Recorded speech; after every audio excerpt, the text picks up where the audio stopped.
Est-ce que vous m'entendez? Là-bas tout au fond. D'accord. Euh, c'est peu de choses que de le dire. Je suis vraiment heureux d'être là ce matin. Vraiment, vraiment. J'ai dans cette église beaucoup de souvenirs, beaucoup de bons moments passés avec vous. Et voilà, j'ai eu un temps d'absence pour diverses raisons. Mais voilà, je suis heureux ce matin et ça me fait plaisir d'avoir partagé ce moment de louange avec vous. Euh, Merci d'ailleurs pour la louange. Parce qu'il y a eu des chants qui ont parlé de la croix et d'autres ont été des chants de louange envers Jésus. Des fois, dans des endroits, on n'entend plus que des chants centrés sur soi-même, centrés sur toutes sortes de choses, sauf Jésus. Alors, merci pour ces chants judicieusement choisis et puis ce moment dans la présence de Dieu. Je me présente, je suis Jean-Luc Stouder, vous l'aurez déjà compris à mon accent, je suis de l'autre côté de la frontière, je suis belge. Alors, je connais l'église historique depuis. J'ai connu M. Werner, moi. Bruno dit on vous parle d'un temps que les moins de 20 ans ne peuvent pas connaître. Il n'est pas très loin de la vérité. Hein, voilà. Donc, j'ai un parcours avec vous depuis longtemps. Donc, je suis Jean-Luc Stouder, je suis marié, j'ai 3 filles. J'ai un petit-fils, contrairement à toi. Toi, ça va. Et 2 petites filles qui sont en voie d'adoption. Et voilà, je suis le pasteur d'une église que nous avons implantée il y aura 30 ans cette année. Nous sommes partis un matin dans une petite maison, dans un village. Je suis arrivé avec ma guitare et puis ça a donné une église. Et on fait ce qu'on peut pour aller de l'avant et puis se réjouir avec le Seigneur. Parallèlement à ça, j'ai été longtemps, donc j'ai exercé en même temps un métier séculier. J'ai travaillé dans un gros hôpital de la région de Mons. J'en étais directeur des infrastructures et de la logistique. Et mon épouse était infirmière. Et vous verrez que par rapport à ce que je vais tenter de partager avec vous, ça a un peu d'importance, ce que je veux partager. Alors, quand je venais, on m'appelait le frère Allô. Parce qu'il y en a qui disent Amen. Alors moi, de temps en temps, quand je sens que j'ai pas de réponse, je fais Allô, il y a quelqu'un? Alors si ça m'arrive encore, vous savez ce que ça veut dire. Ça veut dire que j'ai besoin de réponse de votre part. Voilà, donc voilà, depuis ces quelques années, j'ai un peu perdu mes repères avec vous. Je ne savais pas trop bien quoi aborder. Il faut aussi une certaine voilà, habitude de l'Église pour savoir un petit peu dans quelle direction aller. Et voilà, donc j'ai cherché pendant un temps, j'avais quelque chose de prêt. Et puis, finalement, j'ai décidé de faire autre chose ce matin.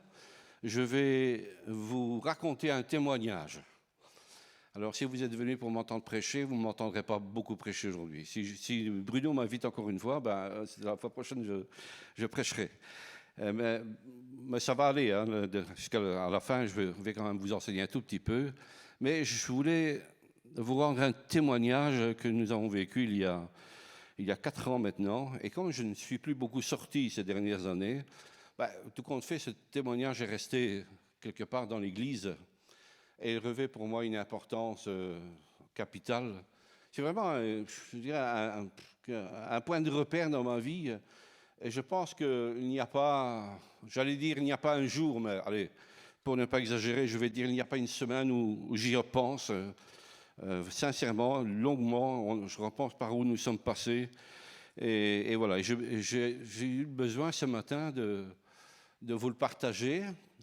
Tout ça, premièrement, pour vous encourager, mais peut-être aussi pour... comment je vais dire ça? Pour vous expliquer ma compréhension de la foi, comment moi je vis ces choses-là, parce que finalement elles se sont appliquées dans cet épisode-là de ma vie. Alors c'est mon approche, c'est ma façon de vivre la foi, et donc je voudrais qu'à la fin de ce partage, eh bien, il y en ait quelques enseignements pour vous, enseignements pratiques, si vous voulez bien les recevoir. Alors, quand même 2 passages pour appuyer ce témoignage. Je ne sais pas si vous avez l'habitude de projeter les... Oui, voilà. Alors, le premier passage se trouve dans le psaume 103. C'est un psaume très connu. D'ailleurs, il a été cité plusieurs fois ce matin dans la louange. Psaume 103. Et nous lirons les 14 premiers versets. De David, mon âme bénit l'Éternel. Que tout en moi bénisse son saint nom. Mon âme bénit l'Éternel et n'oublie aucun de ses bienfaits.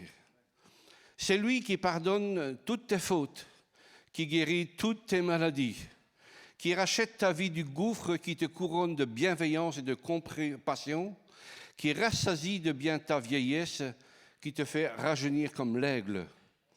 L'Éternel fait justice, il fait droit à tous les opprimés, il fait connaître ses voies à Moïse, ses hauts faits aux fils d'Israël. L'Éternel est compatissant, il fait grâce, il est lent à la colère et riche en bonté. Il ne conteste pas sans cesse, il ne garde pas sa colère à toujours.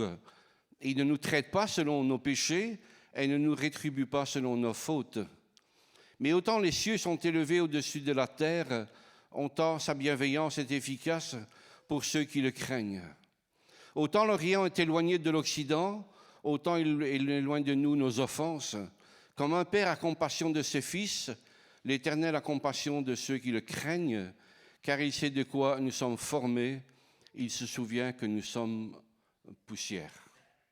Un psaume magnifique, n'est-ce pas? Un deuxième psaume, et c'est par ce passage-là que je vais introduire mon propos ce matin, psaume 84, et nous lirons les versets 5 à 7. Psaume 84, versets 5 à 7. Heureux ceux qui placent leur foi qui placent en toi leur appui. Ils trouvent dans leur cœur des chemins tout tracés. Lorsqu'ils traversent la vallée de Baca, ils la transforment en un lieu plein de sources et la pluie la couvre de bénédictions. Leur force augmente pendant la marche et ils se présentent devant Dieu à Sion. Amen. Lorsqu'ils traversent la vallée de Baca, ils la transforment en lieu plein de sources et la pluie la couvre aussi de bénédictions. Leur force augmente pendant la marche et ils se présentent devant Dieu à Sion. Je voudrais encore lire le dernier texte. Et ils se présentent devant Dieu à Sion. Amen. Heureux ceux qui placent en lui leur confiance. C'est un psaume qui est un peu plus long que ça. J'ai choisi ces versets parce que il est dit que lorsqu'ils traversent la vallée de Baca, la vallée des pleurs, eh bien, ceux qui placent leur confiance en l'Éternel transforment cette vallée de pleurs en bénédiction. Amen. Est-ce que je peux d'ores et déjà vous faire remarquer qu'il n'est pas dit Dieu transforme pour eux. Il est dit que c'est celui qui met sa confiance en l'Éternel qui transforme la vallée de Baca en un lieu plein de sources. Amen. Donc le texte ne dit pas que c'est Dieu. Il ne dit pas tu traverses la vallée de Baca, la vallée des pleurs, et puis Dieu va venir transformer cette vallée en vallée de sources. Le texte dit, et c'est David, un homme d'expérience. Vous savez, le roi David, lorsqu'il termine sa vie, il est sur son lit affaibli, il va bientôt partir, et il appelle Salomon pour le désigner roi. Et lorsqu'il va parler de Dieu, voilà comment il va l'appeler. Il va dire « L'Éternel qui m'a délivré de toutes mes angoisses ». C'est la conclusion de la vie de David. C'est un psaume de David. Donc David a connu des angoisses, il a connu des peurs, il a connu des pleurs, il a connu moult fois la vallée de Baca. Et il a appris dans sa vie à transformer cette vallée de Baca en source d'eau. Bien sûr que, quelque part, on sait très bien que Dieu est intervenu, on est d'accord. Mais c'est lui qui les a transformés. C'est ce que le psaume dit, c'est sa démarche. Et c'est pour ça que je voulais ce matin vous dire, je vais partager avec vous mon approche de la foi. Elle est probablement imparfaite, mais voilà, ça c'est l'orientation que je veux donner ce matin. Lorsqu'il traverse la vallée de Baca, eh bien, il la transforme en source d'eau. Et le dernier texte dit ceci, et il se présente devant Dieu à Sion. Est-ce que vous le répétez après moi? Il se présente devant Dieu à Sion. Il y en a 4 qui le répètent ici devant, mais il se présente devant Dieu à Sion. Se présenter, vous voyez ce que ça veut dire. Hein? Il y a une démarche à faire, il faut faire du chemin, il faut aller, il faut se présenter devant Dieu à Sion. Vous verrez que dans ce que je vais partager avec vous, ce que je viens de vous dire a de l'importance. Il transforme la vallée de Baca en source d'eau et il se présente devant Dieu à Sion. Et je pourrais presque dire, sans me détourner du texte, que c'est en se présentant devant Dieu à Sion que l'on change la vallée de Baca en source d'eau. Amen. La vallée de Baca, la vallée des pleurs, nous y sommes tous soumis un jour ou l'autre. Ça, on ne dit pas souvent amen à ça. Hein. Le texte dit « lorsqu'il traverse la vallée de Baca ». Il ne dit pas « s'il traverse la vallée de Baca ». Non. Il dit « lorsqu'il traverse ». Dire lorsque les difficultés viennent, lorsque les épreuves viennent. Votre pasteur disait ce matin dans une intervention, il disait parfois le dimanche matin on est très très spirituel, très évangélique, très voilà, voilà, on est très, mais puis il y a la semaine, il y a la vie pratique, il y a comment on va se comporter, comment on va répondre à ce qui va nous arriver. Ici, il y a l'effet de foule un peu, l'effet de masse, on s'encourage les uns les autres, et c'est super. Mais tout à l'heure, dans 1 heure et demie, vous allez vous retrouver dans la vie de tous les jours. Et peut-être dans la vie de tous les jours, bien à un moment donné, c'est la vallée de Baca. Et ça arrive sans avertir. Ça ne vous a pas recommandé pour dire dans 3 jours, il va t'arriver une tuile. Non. Quand ça arrive, des fois, tu ne sais pas pourquoi, mais tout à coup, le vent se lève. Et tu dis, qu'est-ce que j'ai encore fait? Il y en a qui disent ça, qu'est-ce que j'ai encore fait, mon bon Dieu? Évitez de dire ce genre de choses, hein, parce que ça, ce n'est pas très, très orthodoxe. Mais c'est comme ça, le vent se lève et voilà, il va falloir y faire face. Et frères et sœurs, on n'est pas tout, on peut être très bien là, le dimanche matin. Et puis quand le lundi, quelque chose arrive, et c'est ce qui nous est arrivé, mais tu as l'impression que tout ce que tu as vécu au culte, là, il n'y a plus rien. Tu es à la masse. Tu essaies d'avoir quelque chose à la radio, il n'y a plus rien. Toutes les grandes acclamations, les cris, les louanges, les réjouissances, quand ça t'arrive, en tout cas moi ça m'est arrivé, il n'y a plus rien. Vous êtes là ce matin? Je n'ai pas encore dit allô, hein, mais ça va arriver. Et donc, il y a 4 ans, donc je travaillais dans un hôpital, je viens juste de prendre ma retraite, je travaillais dans un hôpital et mon épouse aussi. Il y a 4 ans, si vous vous rappelez, c'était la fin de la période Covid. Hein. Et pour les hôpitaux, je peux vous dire que c'était une période difficile. Quand la période Covid a démarré, moi j'étais en charge de beaucoup de choses et de la sécurité, de tas de choses. Moi, j'ai vu la morgue de l'hôpital remplie. On ne savait plus mettre les gens. J'ai dû louer des camions frigo pour mettre les décès. Et les gens, dans l'équipe, on avait tellement peur que les gens avaient peur de toucher ceux qui étaient décédés. Et moi, j'étais un des directeurs, j'ai chargé avec eux dans les camions frigo. C'était une période épouvantable. Et c'était à la fin de cette période de Covid. Donc, évidemment, quand on travaillait à l'hôpital, on était particulièrement exposés, puisque, voilà, on était au front tous les jours. Et ce que je vais vous raconter, c'est passé il y a 4 ans, donc à la fin de la période Covid. Les hôpitaux étaient encore en phase alerte. Ça avait un peu diminué, mais nous y étions toujours. Et un lundi soir, comme je vous disais, c'est le lendemain du dimanche où tout va bien. Hein. Nous étions là à faire le repas du soir avec mon épouse. Et je voyais bien qu'elle n'était pas trop bien.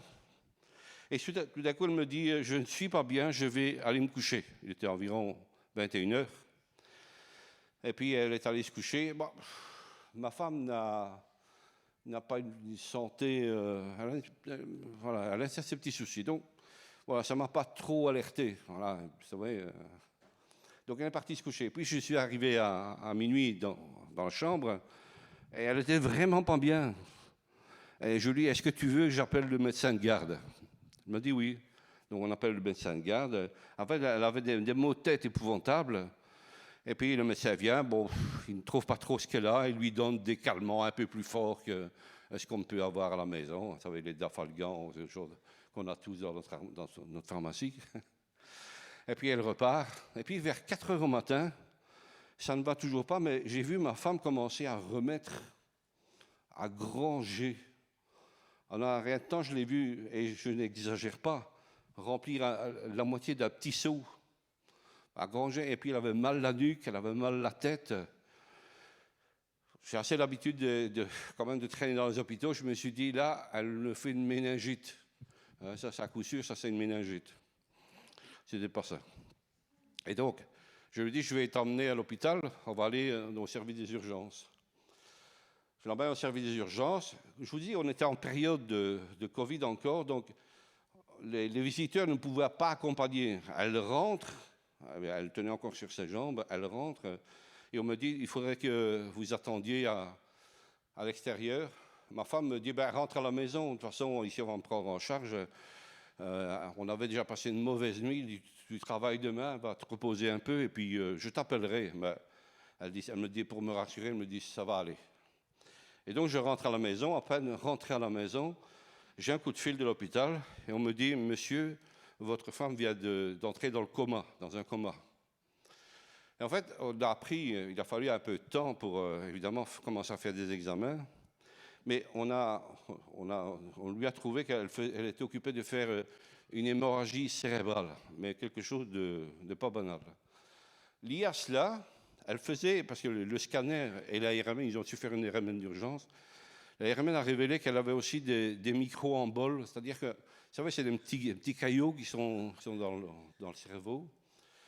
Et ça leur posait donc un problème, parce que lorsque vous avez des micro-emboles, ça c'est ce qu'on appelle un AVC, hein, eh bien, on vous injecte un fluidifiant pour essayer de vous sauver le plus rapidement possible.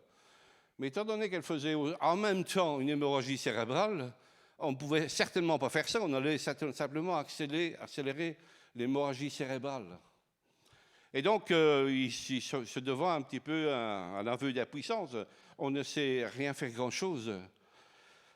Alors, voilà, et ce jour-là, donc c'était le lundi soir, c'était un 7 février, vous verrez que ça a de l'importance.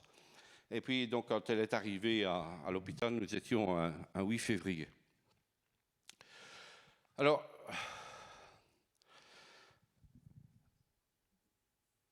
dans la suite de la journée, je n'ai pas été en mesure de voir ma femme. Je ne l'ai vue qu'en fin d'après-midi, en service de soins intensifs, alors qu'on l'a ramenée des examens. Et elle était inconsciente, effectivement. Et puis, une chirurgienne passe, elle examine, elle dit, oh là là, il y a un problème.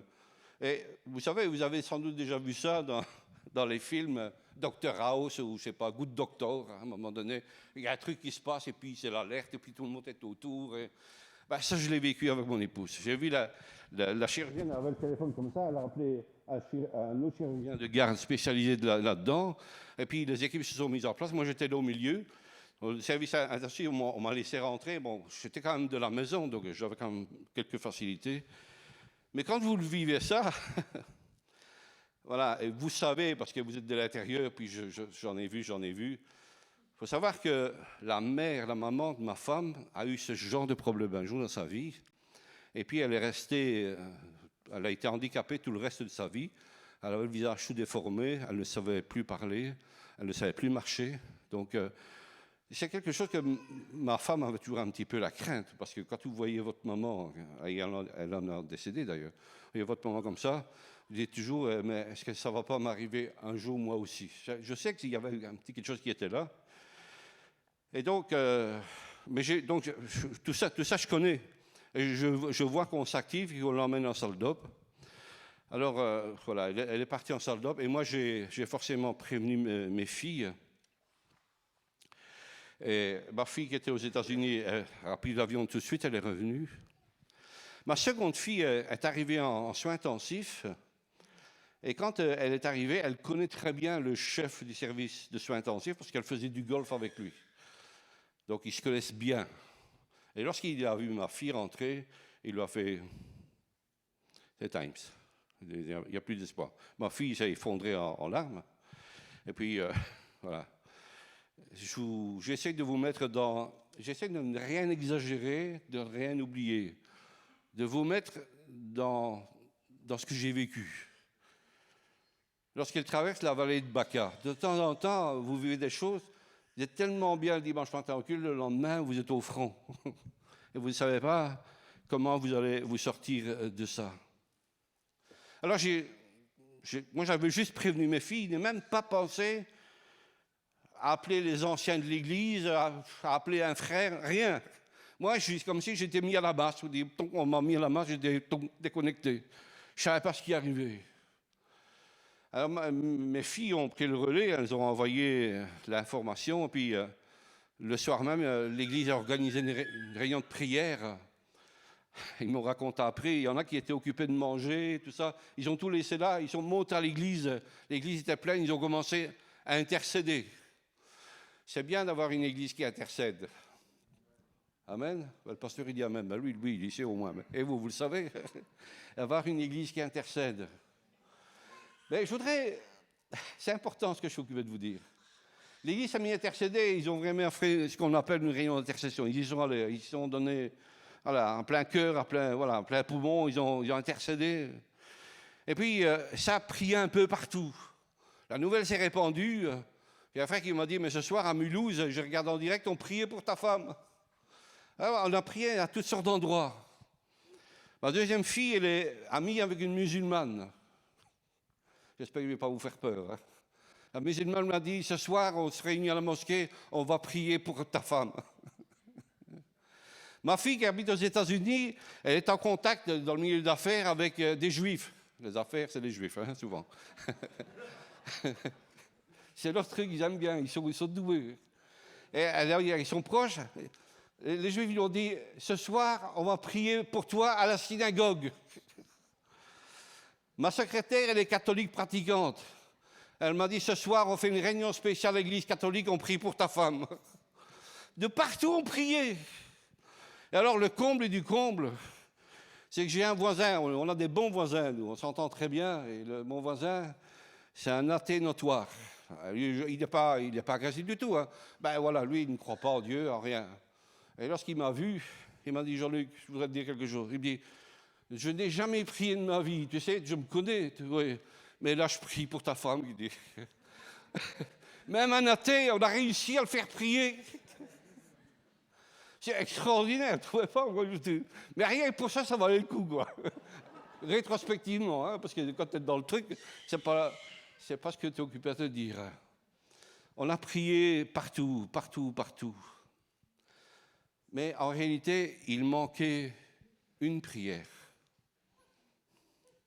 La mienne. Parce que moi, j'étais plus du tout dans le coup. Moi, j'étais HS. Quand je vous dis à la masse, moi, je suis électronicien, électricien de nature, de métier, donc je sais, quand je vous parle d'être une masse, d'être à la masse, je sais ce que ça veut dire. Il n'y a plus de jus. Hein. Vous êtes... Le soir, ce soir-là, je suis allé à la banque, un distributeur automatique, et j'ai été chercher 600 €. Vous savez pourquoi? Non? Qu'est-ce que ça a à voir? Ben, je ne sais pas si en France c'est la même chose qu'en Belgique, mais quand un des deux conjoints meurt, ben, on bloque tous les comptes. Et si tu as besoin d'acheter un pain ou un steak, tu ne sais pas parce que tu n'as pas d'argent. Alors je me suis dit, alors le retrait maximum d'une journée, c'est 600 €. Et je me suis dit, je vais aller prendre un peu d'argent, comme ça, s'il reste, ben, j'aurai au moins ça pour me dépanner. C'est pour vous montrer la grande foi que j'avais. Hein. Extraordinaire. Vous savez, dans ce cas-là, moi, ce que j'ai appris, frères et sœurs, c'est de ne pas faire semblant. Moi, j'ai vu trop de gens qui ont dit, ouais, pourtant, je croyais, et puis... Voilà, dans des moments de... Voilà, il dit, ouais, je crois que le Seigneur va intervenir, mais au fond, fond d'eux-mêmes, il y a un vide absolu. Ça se voit d'ailleurs par après. Et moi, j'essaie de me refuser ce genre d'attitude. Soit j'ai la foi, soit je ne l'ai pas.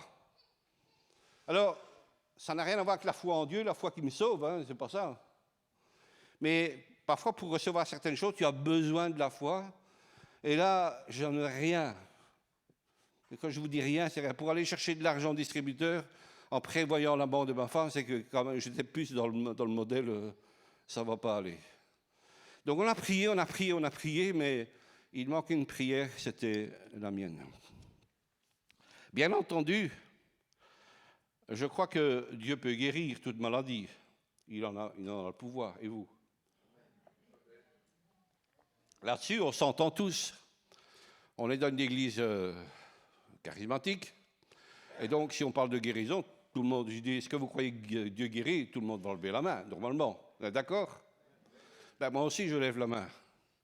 Mais entre savoir que Dieu peut guérir et savoir que Dieu va guérir, il y a une nuance qui n'est pas négligeable.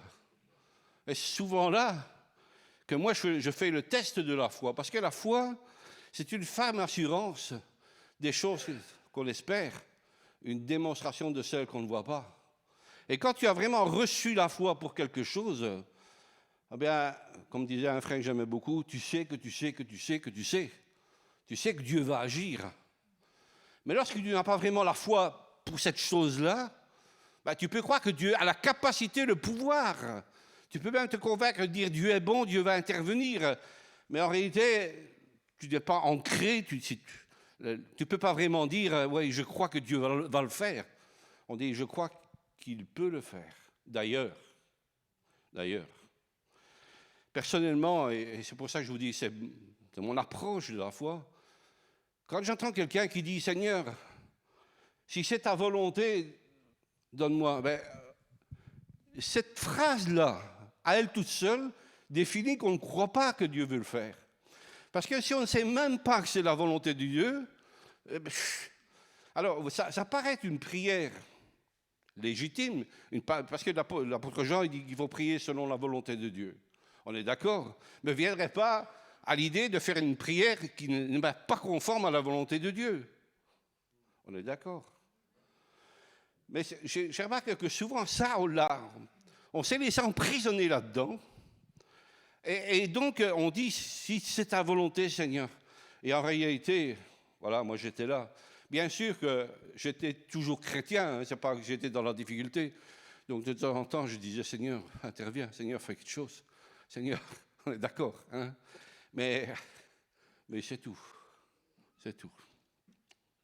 Alors, ma femme, quand elle est rentrée, elle a eu des moments de conscience. Donc, elle est revenue, elle était toujours dans le coma. Et puis, elle est revenue. Et pendant les jours qui ont suivi, eh bien, elle allait de moments de conscience. Mais quand je dis conscience, elle était loin. Hein, mais on pouvait parler. Et puis, il y a des moments où c'était tout, on ne pouvait plus lui parler, elle s'était replongée. Et c'est souvent ensuite, d'ailleurs, un des examens qu'on lui faisait. J'ai vu ma femme sur le lit avec son visage tout déformé. Et quand, dans ce moment de conscience, elle m'a regardé, elle ne s'était pas vue dans une glace, et elle m'a dit est-ce que je suis comme ma maman? C'est vrai, le vieux truc. C'est la seule fois que j'ai réagi en warrior. J'ai dit non, t'as réagi comme ta maman, ça va aller, t'inquiète pas. Mais c'était plus réactionnel, ça s'est apaisé, mais je l'ai vu comme ça. Et moi, quand je l'ai vu comme ça, je me suis souvenu de ma belle-mère, qui a passé des années, il a fallu s'occuper d'elle, c'était pénible. Ce jour-là, je ne menais pas large. Est-ce que vous êtes avec moi ce matin? Maintenant, je peux en parler, ça va. Mais dans ce moment-là, ça le faisait moins bien. Et je suis resté comme ça, du mardi au mercredi suivant. 8 jours. 8 jours dans l'errance.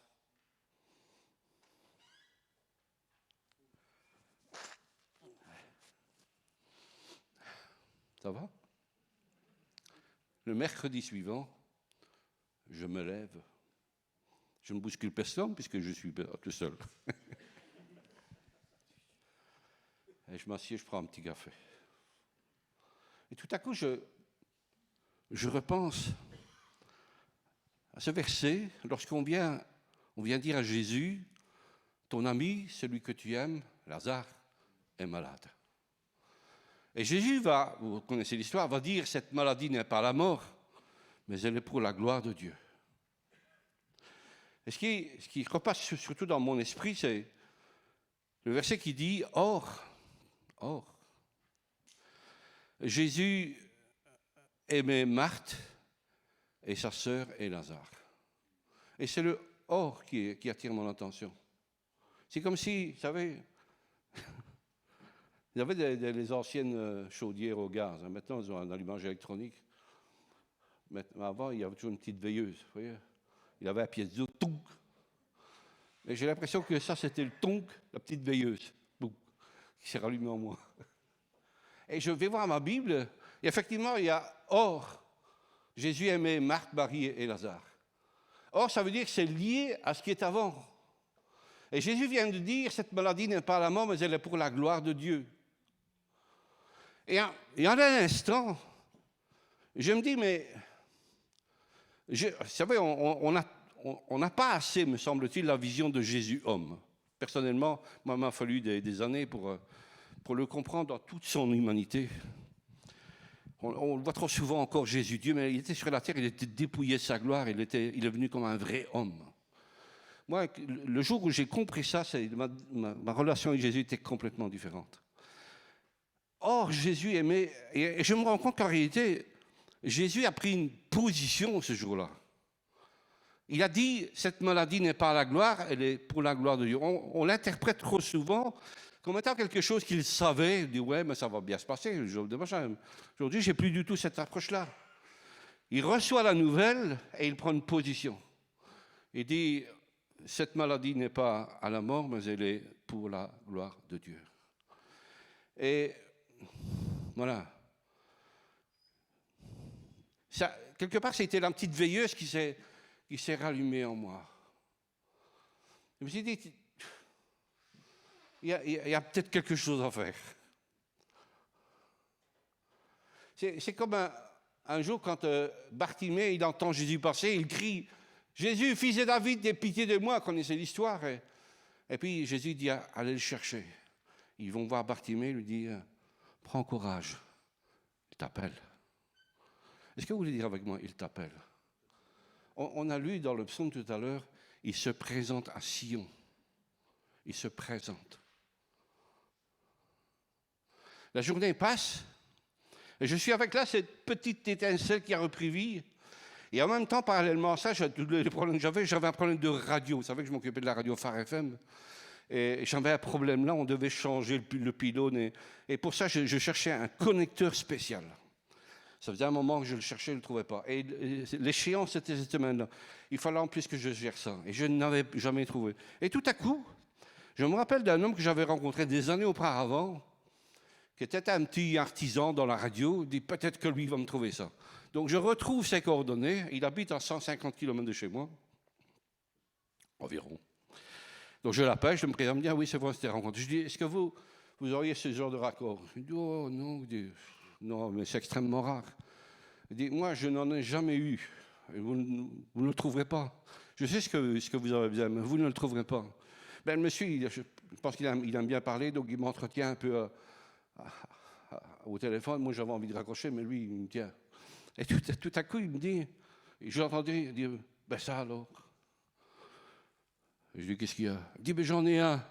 Comment? Ben oui, il dit, je suis dans mon atelier, et il y en a en face de mes yeux, il est dans un sachet, il est tout neuf. Et lui, il ne revenait pas, il dit, mais j'ai jamais eu ça. Et je lui dis, vous voudriez me le vendre? Il dit, ben oui, je vais vous le vendre, moi je ne sais même pas que je l'ai vu. C'est pas un souci.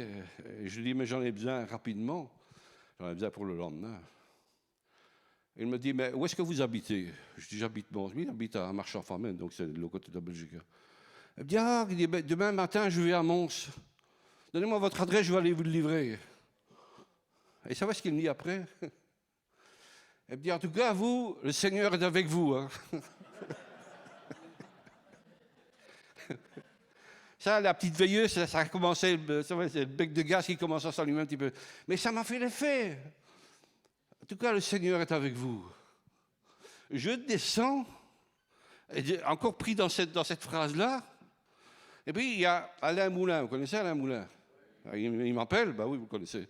Il m'appelle, moi je ne répondais à personne, hein, mais il m'a déjà appelé tellement de fois, je dis, ah, je vais lui répondre. Donc, Alain, oui. Il me dit, je ne tiens pas, je comprends bien. Il dit, allez, je prie juste 1 minute avec toi. Allez, et dans sa prière, il dit, Seigneur, donne à mon frère une parole à laquelle il va se raccrocher. Mais je venais de l'avoir, la parole. Juste maintenant, je venais de l'avoir. Ouf. Je vais voir ma femme, moi j'avais mes entrées, puis je la vois, elle était à moitié consciente. Et je lui dis, est-ce qu'elle aime bien écouter la Bible parler? Vous savez, elle aime bien. Mais elle n'avait pas son smartphone. Je lui dis, est-ce que tu veux que je te mette ça? Elle me fait signe. Donc j'installe l'appli sur mon smartphone, et puis je cherche un passage, et je lui donne, elle écoute, et puis à un moment donné, elle me fait signe, elle ne pouvait plus, quoi. Donc j'arrête, je coupe tout, je mets dans ma poche. Et puis, je m'en vais tard le soir. Bon, il n'était pas loin de minuit.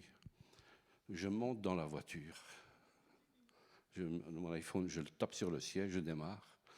Et mon iPhone trouve la bonne idée de se connecter à la radio, puisque c'est ce qu'il est censé faire. Mais il relance l'application de la Bible. Et la Bible commence à me parler, et les passages qui passent sont en train de me... Il dit, non, ici c'est trop, Seigneur. Maintenant, moi, j'ai quelque chose à faire. Et il se présente à Sion. Je suis rentré chez moi, je dis maintenant je vais. J'étais rallumé, il y a quelque chose en moi qui se passait. Je vais me présenter devant le Seigneur. Je suis allé dans mon bureau et je me suis dit, mais comment je vais faire? Et j'ai pensé au psaume que nous avons lu ensemble, le psaume 103. Je vais me faire assister par le psaume 103. Vous êtes là ce matin?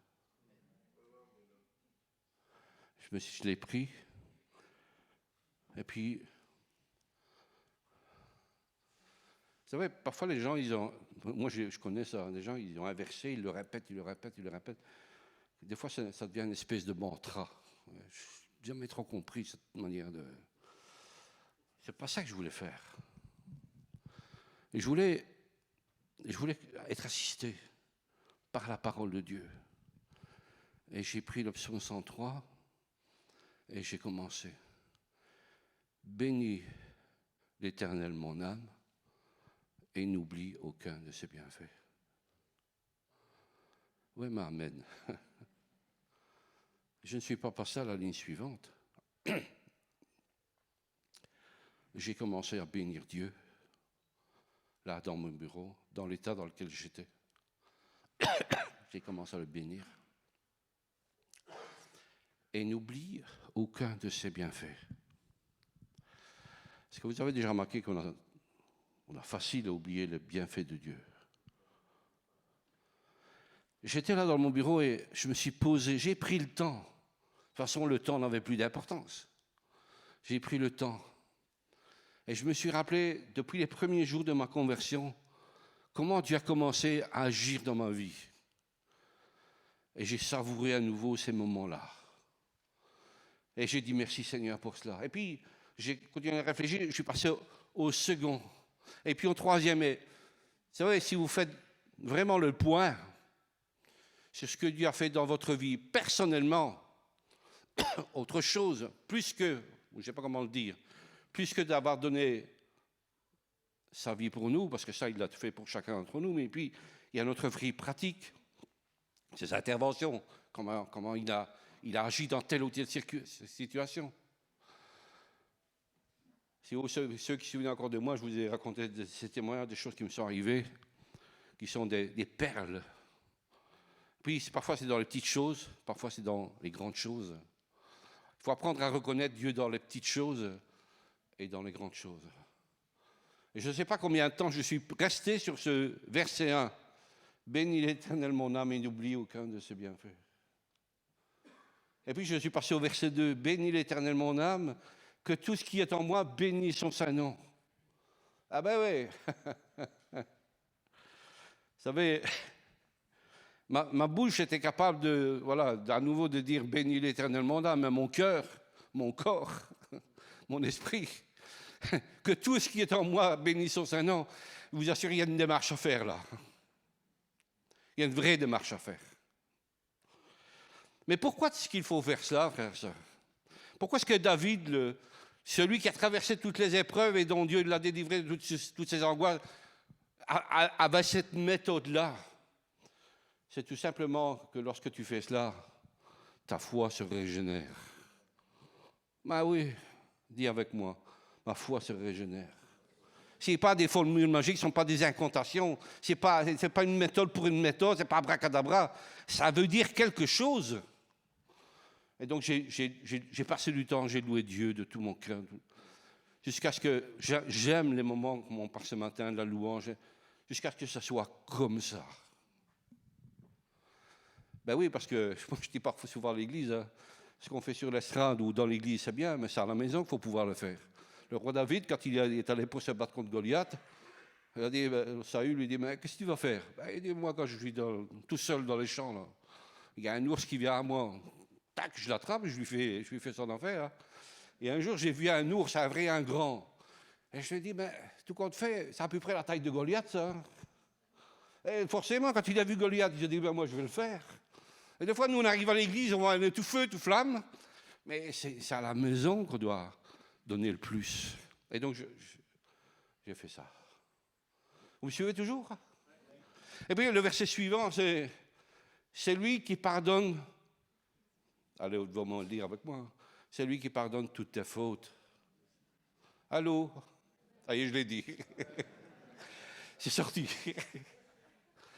Frères et sœurs, je ne sais pas si vous êtes comme moi, mais moi, si je ne fais pas attention, je suis vite en mode culpabilité. J'ai pas fait assez ou j'ai fait trop. Et tout dit, comme on dit chez nous, quelque chose qui demande rien, quoi. Toujours quelque chose qui semblerait m'être reproché.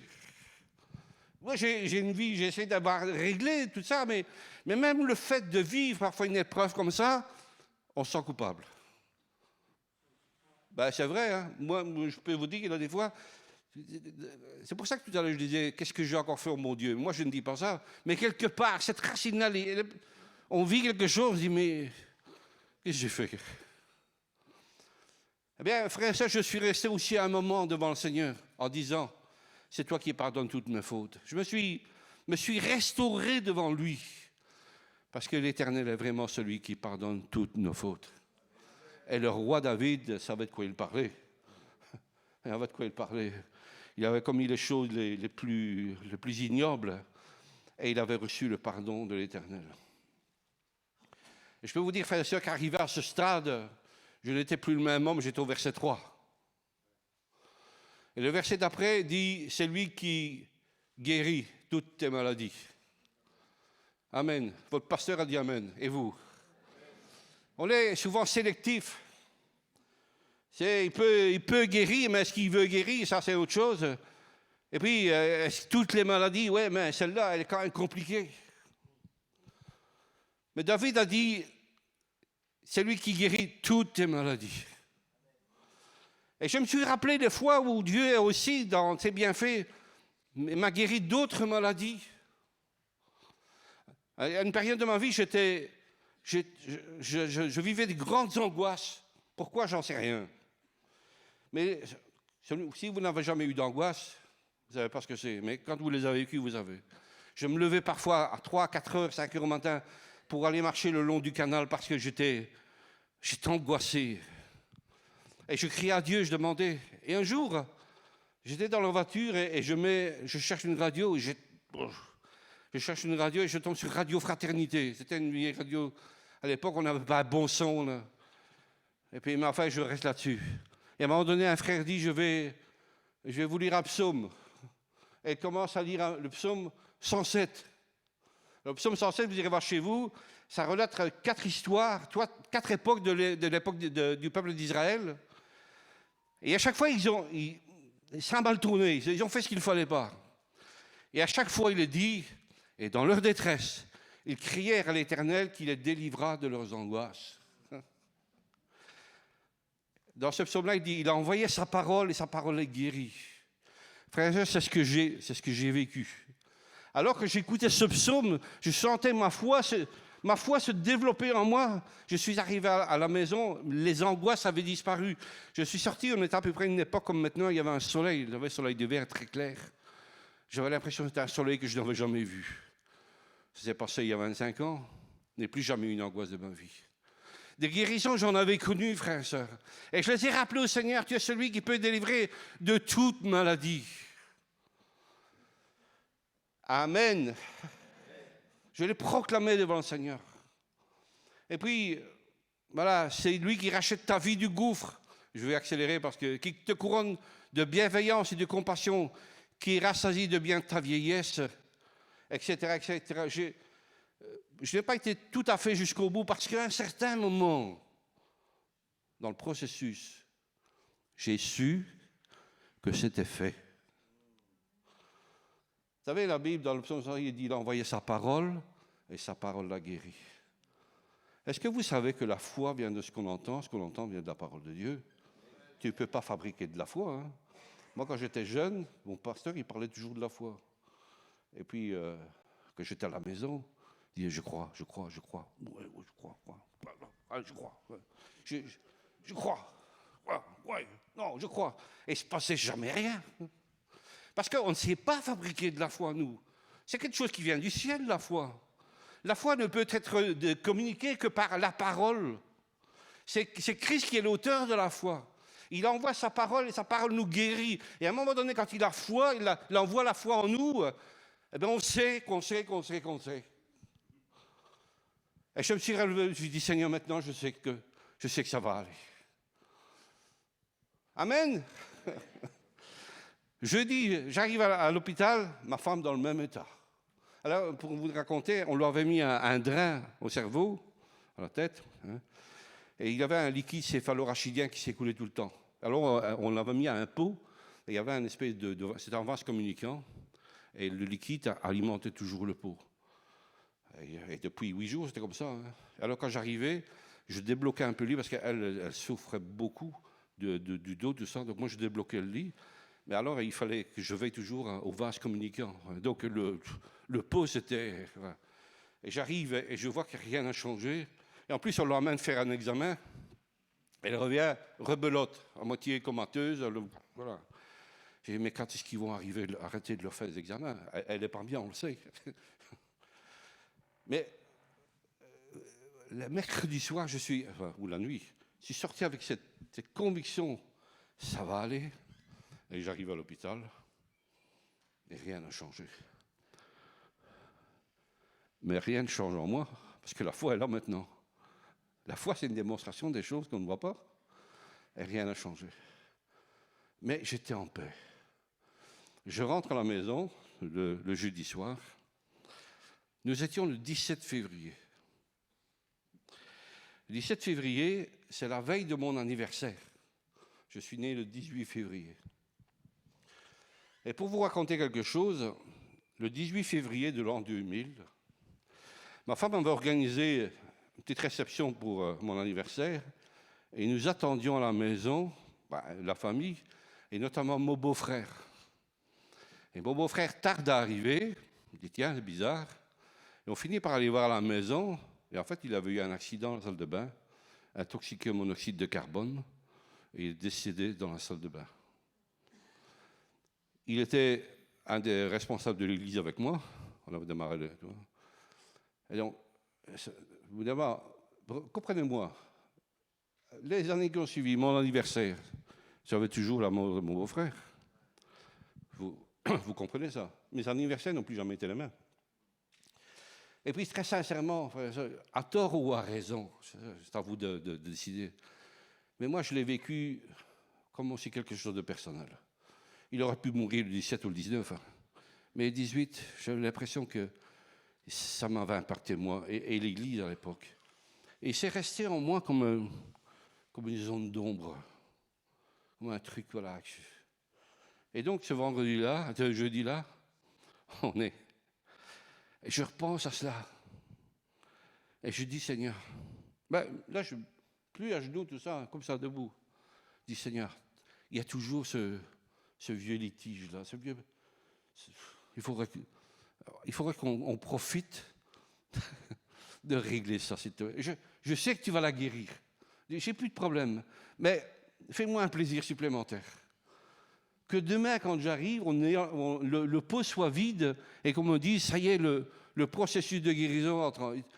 Seigneur, fais-le pour me faire plaisir. Parce que moi, le 10 février ne marquera plus pour moi quelque chose que j'ai vécu de manière amère, mais quelque chose de joyeux. Ça, c'est une prière d'enfant. C'est plus la prière d'avant, c'est une prière d'enfant. Mais quand tu as la foi, tu demandes à Dieu des trucs, tu te dis, mais... Le lendemain, j'arrive, alors moi, j'ai mes entrées, donc moi, il y a l'entrée de la chambre, moi, je pouvais entrer par une autre porte, et j'ouvre la porte, et comme je l'ouvre la porte, je regarde le pot. J'ouvre le pot, je vois, il est vide. Alors, j'ouvre, ma femme n'est plus dans le lit, elle est dans un fauteuil. Je la regarde, je dis, mais ça va? Elle dit, oui, ça va. À peine rentrée, il y a une infirmière qui rentre, elle me dit, ah, monsieur, on a fait un scanner à Voxvan. C'est pas mon métier, mais moi je pense que ça va mieux. Hein, Et puis une heure après, il y a la chirurgienne qui rentre, elle vient avec les scanners sur le dit côté. Tout est réglé. On va vous enlever le drap. Il n'y a plus de problème. À midi, je mangeais avec ma femme dans la chambre. Alors vous savez comme vous et moi que les dîners dans les hôpitaux, c'est pas terrible. Même dans le mien. Mais je peux vous dire que ça, c'était mon meilleur repas d'anniversaire depuis longtemps. Je mangeais avec elle, elle n'avait plus de train, elle était assise. Elle est sortie le lendemain du service de soins intensifs, on l'a mis dans une chambre. Et puis après, on lui a dit, ben, vous pouvez. Elle devait faire des exercices dans la chambre, on lui a dit, ben, vous pouvez sortir. Voilà. Et en sortant, on lui a mis toute une série de rendez-vous, évidemment. Il lui a donné notamment un rendez-vous chez une psychiatre. Et on lui a donné d'ailleurs des antidépresseurs. Parce qu'ils lui ont dit, écoutez, ce que vous avez vécu là, vous en êtes sorti. Et en plus, le visage était rétabli. Hein. Tout était remis. Mais après, il y a l'aspect psychologique. Et vous allez passer par tous les mêmes stades que quand on fait un deuil. Le déni, la colère, ce genre de choses. Besoin. Ma femme donc est rentrée, elle a pris un jour d'antidépresseur, le lendemain elle me dit mais je suis vraiment mal avec ça. Elle dit, tu penses que je peux les arrêter? Je dis, moi je t'imposerai, hein, toi qui vois. Mais ouais, moi si j'étais toi, je le ferais aussi. Elle a donc arrêté, avant que ça devienne une accoutumance. Et puis elle est allée voir la psychiatre. Le rendez-vous était 2-3 jours après. Et elle dit à la psychiatre, vous savez, docteur, moi je suis chrétienne. Regardez comment j'ai sorti de Stracknard. J'ai une église qui prie pour moi, j'ai un mari, j'ai le Seigneur, je crois que je vais m'en sortir comme ça. Et la psychiatre a dit, ok, elle m'a donné ça quand elle dit, si vous avez besoin de moi, appelez-moi n'importe quand. Mais je respecte votre engagement. Alors, pour être très sincère, physiquement, ma femme était complètement délivrée. Et voilà. Après ça, il y a le rétablissement, parce qu'il faut qu'elle reprenne des forces. Mais psychologiquement, ça, c'était pas top. C'était pas top. Elle n'était pas bien. Et quelques jours après, elle me dit, je voudrais qu'on vende la maison. Elle aimait tant sa maison. Mais vous savez, quand vous avez failli perdre votre femme et que vous la récupérez comme ça, elle peut vous demander la lune, hein, vous allez lui donner. Hein. Donc, on a commencé à chercher une maison, on en a trouvé une, à une quarantaine de kilomètres. Et moi, je sentais qu'il y a quelque chose qui n'allait pas. Je me dis, mais qu'est-ce qu'il y a? Pourquoi elle veut partir comme ça? En fait, elle me l'a dit après. C'est vrai que c'est arrivé dans sa chambre, et quand elle était dans la chambre, elle revivait toujours la scène. Elle revivait Et elle voulait s'enfuir de ça. Ça lui rappelait trop. Mais ça me l'a dit après. Et donc, j'ai bientôt fini. Mais ce n'est pas fini. Nous sommes arrivés plus ou moins au mois de juin. Et dans mon jardin, j'ai un arbre immense. C'est un charme. Pas que vous voyez, mais un charme, quand il est adulte, c'est...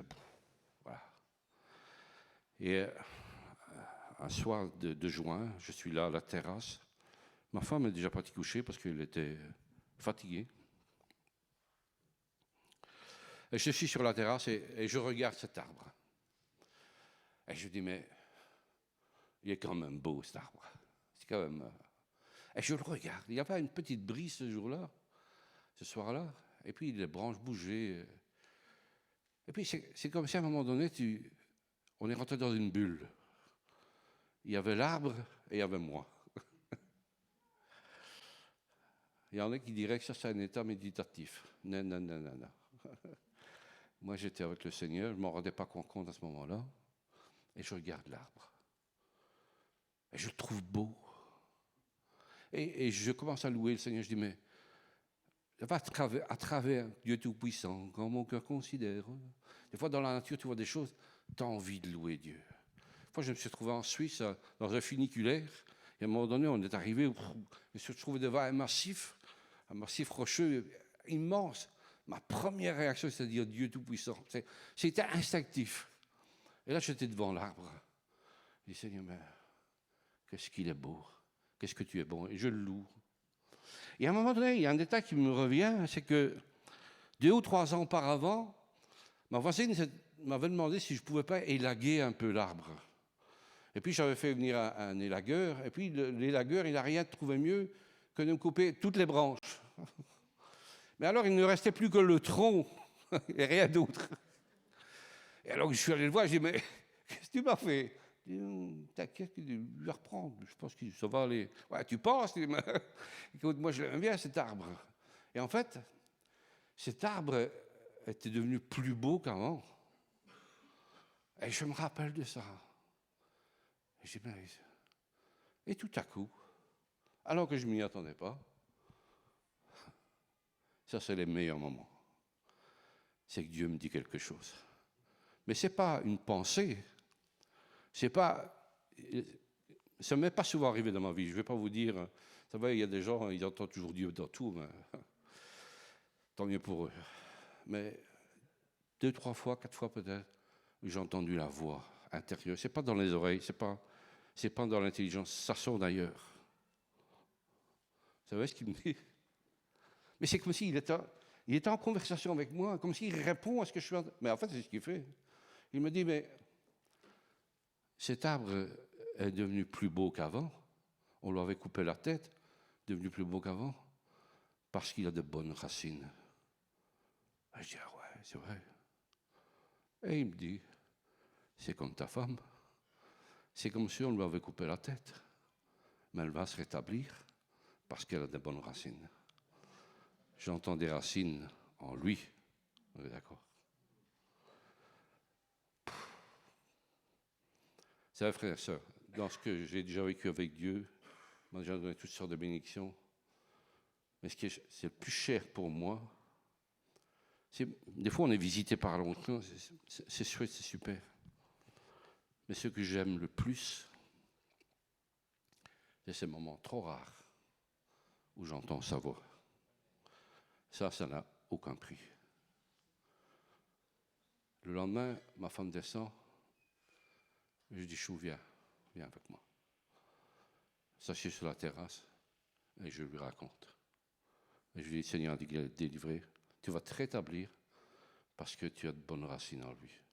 Au moment où j'ai dit ça, elle était libérée. Elle était libérée. Il envoie sa parole et sa parole les guérit. C'est alors qu'elle m'expliquait son mal-être, tout ce qu'elle avait. Mais elle s'est rendue compte, parce qu'il a aussi une espèce de culpabilité. Est-ce que j'ai vécu tout ça, c'est pas normal, mais quand elle a entendu ce mot, les racines sont en lui, elle a retrouvé ses bases. Ça fait 4 ans. Aujourd'hui, ma femme est rétablie. Elle va très bien. Et il n'y a pas une semaine où, comme je vous disais tout à l'heure, on ne parle pas de ce qu'on a vécu. Alors, quels enseignements on peut tirer de tout cela, frère et sœur? Mais je vous l'ai dit, ça m'a conforté un petit peu dans mon approche de la foi. Premièrement, qui veut voir des miracles? Vous êtes sûr?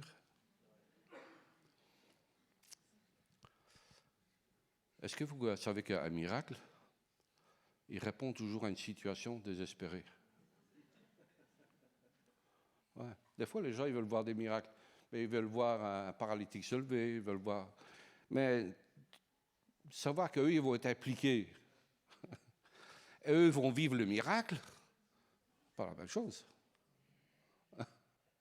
Donc, je répète ma question, qui veut voir des miracles?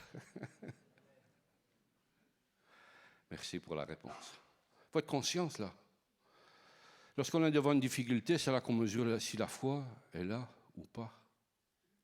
C'est là qu'on mesure où on en est. Et je pense que j'ai été suffisamment clair pour vous dire que voilà comment j'ai commencé. Ce n'est pas un super pasteur, un super frère, un super gars, un super psy qui vous a parlé ce matin. Quand ça lui est arrivé, il était à la masse.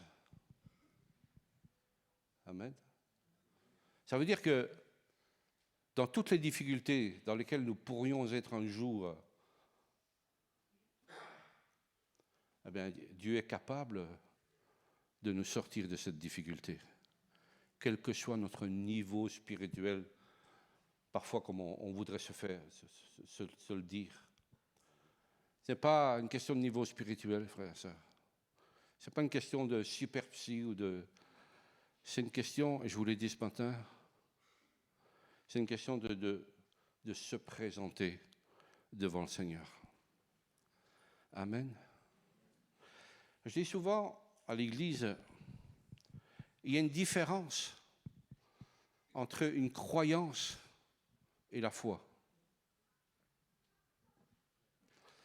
Tu peux croire toute la Bible exactement, je dirais sans erreur doctrinale, mais ne rester que dans un système de croyance. La croyance, c'est quelque chose qui s'attache à notre âme. C'est dans notre mode de réflexion. Quand on parle de l'esprit dans la Bible, ce n'est pas l'esprit comme nous l'entendons dans la vie de tous les jours. L'esprit, c'est la partie qui nous permet de communiquer avec Dieu. Notre âme, en réalité, elle est composée de nos sentiments et de notre intelligence. Et donc, nous pouvons avoir dans notre âme un bon système de croyance, une bonne doctrine, tout ce qu'on peut, tout ce qu'on veut pour qu'il soit juste et sain. Et d'ailleurs, il faut avoir un bon système de croyance si ça doit aboutir un jour sur la foi.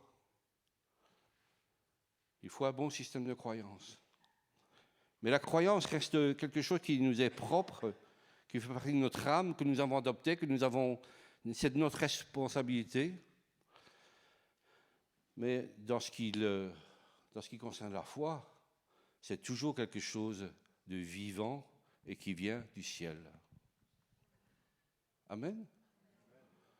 La foi, c'est quelque chose de vivant et vient du ciel. Psaume 107, et je l'ai dit plusieurs fois, dans leur détresse, ils crièrent à l'Éternel, les délivra de leurs angoisses, il envoya sa parole et les guérit et les délivra de leurs infections. L'apôtre Paul va dire, la foi vient de ce qu'on entend vient de la parole de Christ. Aussi bien, frères et sœurs, la foi, d'abord, c'est quelque chose qui vient de Dieu. Christ est l'auteur de la foi et celui qui l'amène à la perfection. Amen. Donc, Christ est l'auteur de la foi. Et moi, j'ai appris, frères et sœurs, dans ma vie, et cette expérience-là m'en a été une expérience marquante, frappante. J'ai appris à me présenter devant le Seigneur pour qu'il me communique la foi qui vient du ciel. Est-ce que vous connaissez les écrits de Smith Wigglesworth? Ouais. Ben lui, il n'a jamais rien écrit. C'est quelqu'un qui écrivait pour lui. Mais dans un de ses sermons, il paraît qu'il avait l'habitude de le dire, et il disait « Je vais chercher la foi dans le ciel.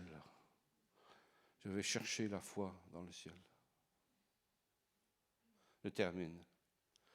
L'apôtre Paul, lorsqu'il va parler du fruit de l'esprit, l'amour, la joie, la bonté, vous savez qu'à un moment donné, il va dire la foi. La foi fait donc partie du fruit de l'esprit. Et les enfants de Dieu doivent être continuellement, mardi j'ai prêché cela, ne soyez pas remplis de vin, mais soyez remplis du Saint-Esprit. Et l'enfant de Dieu doit être continuellement dans sa présence, rempli du Saint-Esprit. Parce qu'en étant rempli du Saint-Esprit, on peut avoir la foi qui vient du ciel. C'est quelque chose qui nous transcende, qui nous dépasse. On croit des choses qui sont impossibles à croire. Et c'est parce que la vie de Christ est en nous. Amen. Est-ce que ça va, frères et sœurs? Est-ce que vous allez bien? Je vous disais, je termine. Je vous disais, moi j'ai pris cette habitude-là de me positionner et dire où est-ce que j'en suis. Il y a un homme qui un jour, dans la Bible, qui a fait une démarche honnête devant le Seigneur. Il est allé voir Jésus, il dit, Seigneur, si tu peux délivrer mon enfant, parce que tes disciples, lui, ils n'ont pas pu le faire. Il dit, si tu peux, délivre-le. Jésus dit, si tu peux, mais tout est possible à celui qui croit. Et cet homme, il a fait une réponse magnifique. Seigneur, je crois. Viens au secours de mon incrédulité. Et moi, quand je suis dans une situation où je sens que j'ai besoin du Seigneur, ben c'est mon approche. Je crois, ma croyance, elle est jusque-là, mais est-ce que j'ai l'assurance, une démonstration des choses, l'assurance des choses, est-ce que je l'ai? Et si je sens que je ne l'ai pas vraiment, ben je me présente devant lui, afin qu'il me communique cette assurance. Amen. Et là, je me place dans « tout est possible à celui qui croit ». Les apôtres, ils vont dire après à Jésus, mais pourquoi est-ce qu'on n'a pas pu le délivrer? Jésus va dire une réponse, on dirait qu'il y a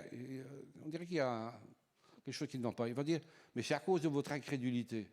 Et puis il va dire, mais cette sorte de démon ne part que par la prière et par le jeûne.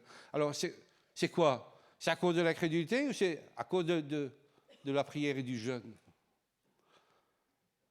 C'est un ou c'est l'autre? Alors, ça a donné naissance à des doctrines. Pour chasser des démons, il faut faire du jeûne ou ce genre de machin. Enfin, des fois, on en voit. Mais Jésus, qu'est-ce qu'il est occupé? Il leur dit, mais c'est à cause de votre incrédulité. Mais pour ce genre de démons, il y a une foi qui est nécessaire qu'on ne peut obtenir que dans la prière et dans le jeûne. Jésus n'a pas convoqué une réunion de jeûne, un jour de jeûne, 3 jours de jeûne pour délivrer l'enfant. Jésus avait la foi. Amen. Parce que Jésus était continuellement en communion avec le trône. Amen. Alors, bien aimés, je termine. Et je laisserai votre pasteur conclure pour être sûr que, voilà, si quelque chose doit être rectifié, là, évidemment, c'est lui le patron, c'est pas moi. Mais je vais le laisser conclure. Mais je voulais vous laisser ça ce matin. Tout est possible à celui qui croit. Ceux qui mettent leur espérance en lui, quand ils traversent la vallée de Baca, il la transforme en source d'eau. Et je paraphrase là, parce que, ça c'est une paraphrase, il se présente devant lui à Sion. Que le Seigneur vous encourage ce matin, vous encourage. Quelle que soit la situation dans laquelle vous êtes, ou vous serez peut-être un jour, n'oubliez pas, tout est possible à celui qui croit. Soyez bénis, bien-aimés. Amen.